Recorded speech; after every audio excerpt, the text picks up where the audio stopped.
আসসালামু আলাইকুম। আপনারা আমার হাতে একটা বই দেখতে পাচ্ছেন।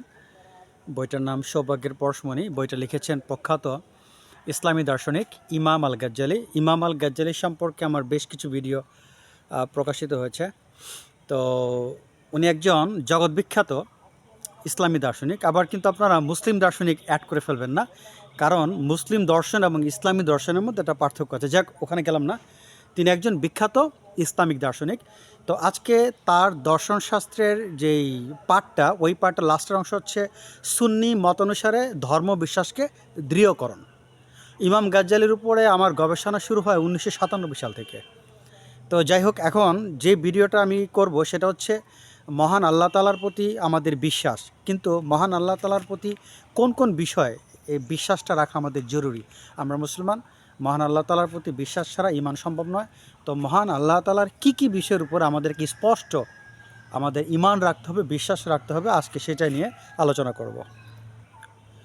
প্রথম হচ্ছে আল্লাহর প্রতি বিশ্বাস।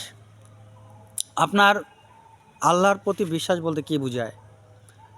এই পৃথিবী যা কিছু আছে, পৃথিবীর বাহিরে যা কিছু আছে, আপনি আমি, পুরো জগৎ, বিশ্ব ব্রহ্মাণ্ড, সব কিছু তিনি সৃষ্টিকর্তা। আমরা যা দেখি নাই, আমরা যা ভাবতে পারি না, এমন কোনো পদার্থ যদি থেকে থাকে, এমন কোনো জীব যদি থেকে থাকে, তিনি হচ্ছেন সব কিছুর সৃষ্টিকর্তা। তিনি এই জগৎ সৃষ্টি করেছেন। জগতের বাহিরে যা কিছু আছে সবই তিনি সৃষ্টি করেছেন। মহান আল্লাহ সব কিছুর সৃষ্টিকারক।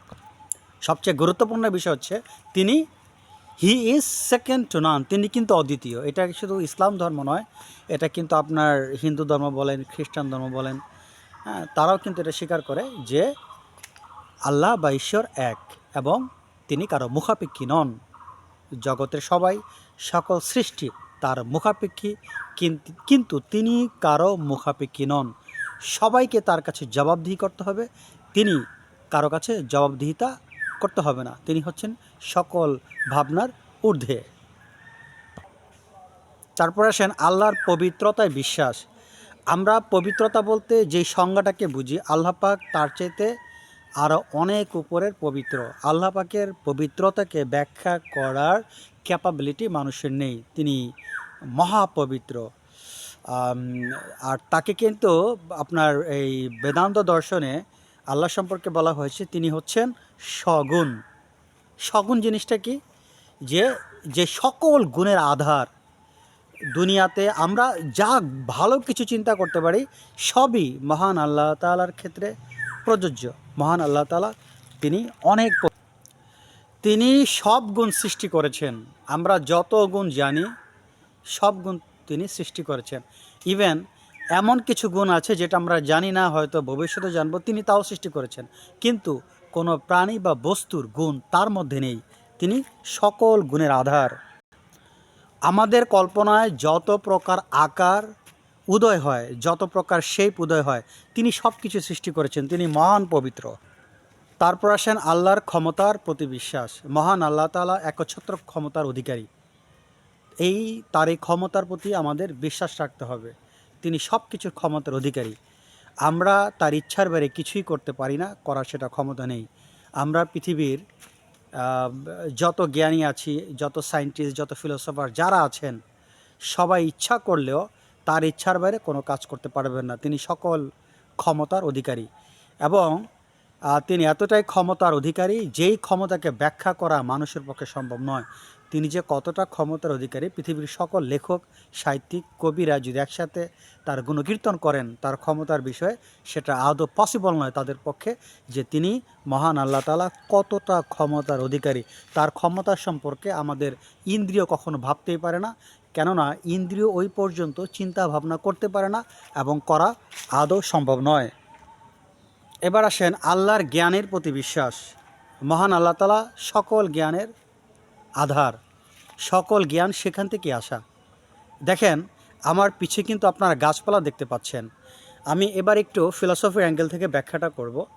আমার পিছে যে আপনারা গাছপালা দেখতে পাচ্ছেন, এই যে গাছপালাকে আমি দেখছি, এখন হয়তো বলতে পারেন, আমি যদি আপনাদের প্রশ্ন করি, বলেন তো এই গাছপালার জ্ঞানটা আগে নাকি মহান আল্লাহ তাআলার জ্ঞানটা আগে? আপনি যদি সত্য কথা বলেন, অবশ্যই আপনি বলবেন গাছপালার জ্ঞানটা আগে, কারণ আপনি আল্লাহ পাককে কখনো দেখেননি, শুনেছেন এই পর্যন্তই। কিন্তু এটা ভুল। কারণ গাছপালার জ্ঞান আগে নয়, মহান আল্লাহ তাআলার জ্ঞান আগে। কারণ মহান আল্লাহ তাআলার অস্তিত্ব সাপেক্ষেই আমরা কিন্তু গাছের অস্তিত্ব দেখতে পাচ্ছি। এই বিষয়টা একটু ক্রিটিক্যাল মনে হতে পারে। এই বিষয়ে আমার একটা আলাদা ভিডিও আছে, এটা আপনারা দেখলে হয়তো বুঝতে পারবেন। সেটার নাম দেওয়া হয়েছে জ্ঞানযোগ। ভারতীয় দর্শনের আলোকে সেটা ব্যাখ্যা করা হয়েছে, বেদান্ত দর্শনের আলোকে। তার মানে এই জগতে আমরা যত জ্ঞানটা জানি সেটা আল্লাহর মধ্য দিয়েই আমাদের জানতে হয়, এর বাইরে সেটা সম্ভব নয়। এই কথাটা ফিলোসফিতে প্রমাণিত এবং সেটা প্রমাণ দিয়ে দেখানো হয়েছে।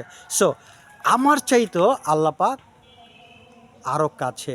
আমি আমাকে জানি, সেটা আল্লাহ পাকের মধ্য দিয়ে জানি। আমি কথা বলছি, আমি সেলফোনটা ইউজ করছি, সেলফোনের জ্ঞানটা সেটা আল্লাহর মধ্য দিয়ে হচ্ছে। তার মানে জগতের সব ক্ষমতা, সকল জ্ঞান তার নখদর্পণে। তিনি সকল জ্ঞানের আধার। তার জ্ঞানের উপর ভর করেই মানুষ কোনো জ্ঞানের চিন্তা করে। অর্থাৎ জগতে যত বিজ্ঞান দর্শন যাই আবিষ্কৃত হয়েছে তার জ্ঞান থেকেই আসছে, তার জ্ঞানের মধ্য দিয়ে সেগুলো সৃষ্টি হয়েছে। অর্থাৎ আমাদের টোটাল জ্ঞানটা সেখান থেকে আসা, তিনি হচ্ছেন সেটার, তার মধ্যে দিয়ে এই জ্ঞান আসে। জ্ঞানটা অন্যভাবে আসা সম্ভব নয়, কারণ জ্ঞানের যে মেন সোর্সিং সেটা যদি আপনারা ঘাটাঘাটি করেন এক পর্যায়ে আমাদেরকে আল্লাহ পর্যন্ত যেতে হয়। এই বিষয়ে আমি এখানে ভিডিওতে বড় করব না। যাবতীয় জ্ঞানের, আমরা এই জগতে যত জ্ঞান অর্জন করছি সব জ্ঞানের আদি উৎস মহান আল্লাহ তাআলা। আল্লাহর ইচ্ছায় বিশ্বাস। আল্লাহর ইচ্ছায় মানুষ সুস্থ হয়, আল্লাহর ইচ্ছায় মানুষ অসুস্থ হয়। জগতে তিনি কাউকে প্রাচুর্য দিচ্ছেন, কাউকে দারিদ্রতা দিচ্ছেন, কাউকে ক্ষমতা দিচ্ছেন, ক্ষমতা কেড়ে নিচ্ছেন। রোগ বালাই বিপদ আপদ সবই তার ইচ্ছা। আল্লাহর ইচ্ছায় বিশ্বাস থাকতে হবে। জগতের যাই কিছু হচ্ছে, যেটাই হচ্ছে, এই প্রাকৃতিক বিপর্যয় বলেন, যা কিছু হচ্ছে সবই আল্লাহর ইচ্ছা। এই আল্লাহর ইচ্ছার প্রতি আমাদের বিশ্বাস রাখতে হবে। এটা ঈমানের অন্যতম একটা পার্ট। মহান আল্লাহ তাআলা শ্রবণ এবং দর্শন ক্ষমতায় বিশ্বাস থাকতে হবে। অর্থাৎ মহান আল্লাহ তাআলা সব কিছু দেখেন এবং সব কিছু শুনেন। ইভেন গভীর রাতের একটা গভীর জঙ্গলে, গভীর রাতে একটা পাতার উপরে ছোট্ট একটা পিপিলিকার শব্দ পর্যন্ত মহান আল্লাহ তাআলা শুনতে পান। তার মানে যেই গভীর বনে সভ্যতা পৌঁছায়নি, ওই গভীর বনে একটা ছোট গভীর অরণ্যে একটা ছোট পাতার উপর একটা এক্কেবারে বালু কণার মতো একটা পিপিলিকার পায়ের ধ্বনিও মহান আল্লাহ তাআলা শুনতে পান। তিনি সব কিছু শুনেন এবং সব কিছু দেখেন। এটা আমাদের বিশ্বাস রাখতে হবে। যদি এটা অবিশ্বাস করেন আপনি প্রকৃত ইমানদার হতে পারবেন না। এবার আসেন আল্লাহ তাআলার বাকশক্তিতে বিশ্বাস। মহান আল্লাহ তাআলা কথা বলেন। হ্যাঁ, এখানে কথা বলার বিষয়টা একটু ভিন্ন ধরনের। বিশেষ করে মহান আল্লাহ তাআলা কথা বলেন, আপনারা সেটা জানেন। তিনি মুসা আসসালাতু আসসালামের সাথে তিনি কথা বলেছিলেন। সো এটা আমরা জানি যে তিনি আল্লাহ পাক কথা বলেন, এটা একটা আসছে।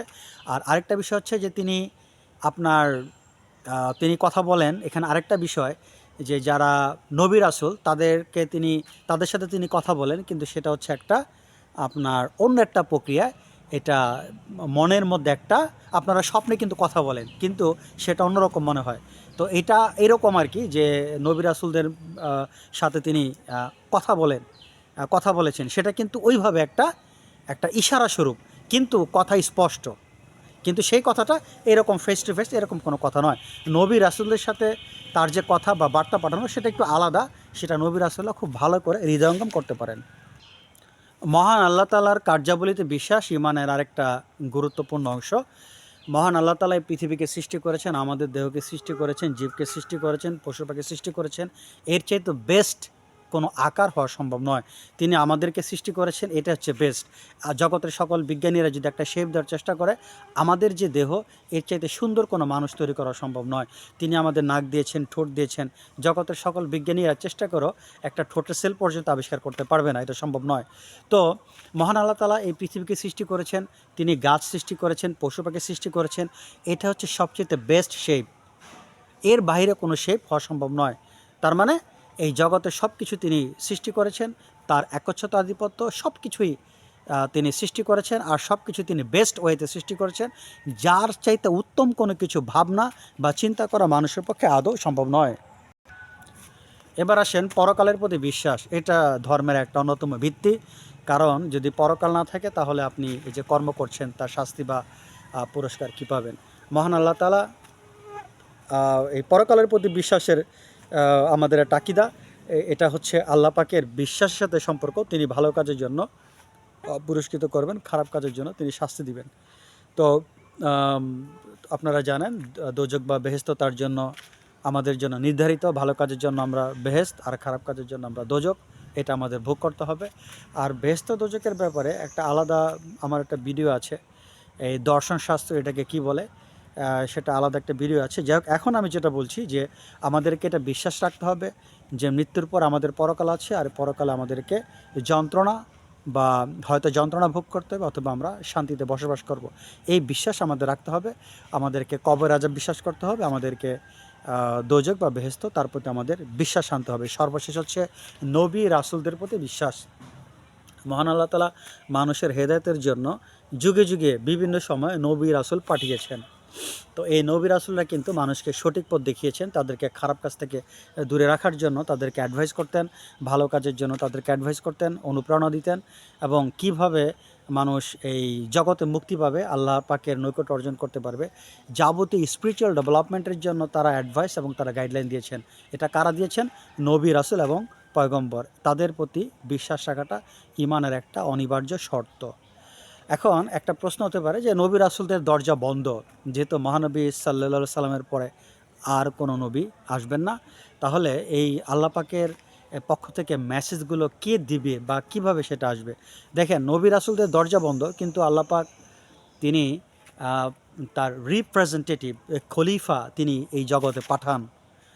নবী রাসূলদের দরজা বন্ধ, কিন্তু আল্লাহ পাকের অনেক প্রতিনিধি এই জগতে তিনি পাঠান মানুষকে ভালো কাজের উপদেশ দেওয়ার জন্য, আল্লাহর পথে তাদেরকে অনুপ্রাণিত করার জন্য, এবং সৎ পথে তারা যেন চলতে পারে, এই জন্য তিনি কিছু তার খলিফা পাঠান। এই খলিফাগুলো হচ্ছে কারা? তাদেরকে আমরা ইসলামী দৃষ্টিকোণ থেকে তাদেরকে আমরা ওলি আল্লাহ বলে থাকি, আর বাংলায় আমরা সন্ন্যাসী বলতে পারি, আপনারা যেটাই বলেন। তারা কিন্তু মহান আল্লাহ তাআলার খলিফা, তারা সাধনার মাধ্যমে মহান আল্লাহ তাআলা নৈকট্য অর্জন করেন। তো এইগুলো হচ্ছে এই সকল পবিত্র মহাত্মা বা এই সকল শুদ্ধ পুরুষ কিন্তু আল্লাহ পাক নির্ধারণ করেন, এবং তিনি কিন্তু বিভিন্ন বিভিন্ন জায়গায় তিনি পাঠান। এটা তিনি ভালো জানেন, তিনি কোথায় পাঠাবেন, কোথায় পাঠালে ভালো হবে, এটা তিনি নির্ধারণ করেন। তো যেহেতু নবী রাসূলদের দরজা বন্ধ, তো এই ধরনের আপনার যারা ওলি আল্লাহ, তাদের মাধ্যমেও মহান আল্লাহ তাআলা মানুষকে সুপথে পরিচালনার ব্যবস্থা করে থাকেন। আশা করি ভিডিও বুঝতে পেরেছেন। আজ এই পর্যন্ত, সবাই ভালো থাকেন। আল্লাহ হাফেজ।